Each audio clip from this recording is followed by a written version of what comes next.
नमस्कार. मला माहिती आहे इथे देशभरातनं वेगवेगळ्या राज्यातनं लोक आली आहेत आणि तुम्हा प्रत्येकाला मराठी येतं असं नाही आहे. पण मला फक्त मराठीच येतं. आणि एक सांगू का, कुठली भाषा अशी लहान मोठी नसते. भाषा हे फक्त माध्यम आहे ना, कुठलीही भावना व्यक्त करायचं. मग आपण ज्या भाषेत विचार करतो त्या भाषेत भावना मांडल्या तर काय बिघडलं? तुम्हाला माहिती आहे का, आमच्या वस्तीत ना आम्ही साऊथचे सिनेमे खूप असं भारी बघायचो, पण ते म्यूट करून बघायचो. ते काय बोलतात ते कळायचं नाही, पण त्यांना काय वाटतंय ना हे कळायचं.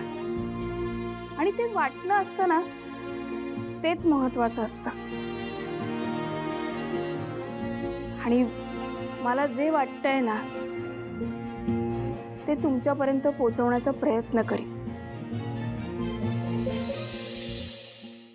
खरं तर माझ्या कुटुंबाचं कौतुक आहे. ते आशुतोष बरोबर होते म्हणून एवढं सगळं झालं.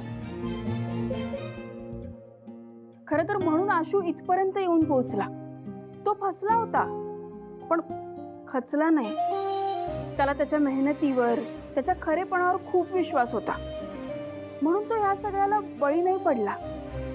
आणि हेच कारण असावं तो आज इथपर्यंत येऊन पोहोचलाय. त्याचा अवॉर्ड घेताना ना मलाच खूप भारी वाटतंय खरंच. शेवटी शिवाने सांभाळून घेतलंच. काय सांभाळून घेतलंय? आता सगळे हसतील ना तेव्हा बघा. सगळ्यांना थँक्यू. हा कार्यक्रम खूप भारी आहे, मला खूप आवडला. आणि त्यात माझ्या नवऱ्याला अवॉर्ड मिळतंय ह्यापेक्षा चांगला आनंद कुठेच नाही.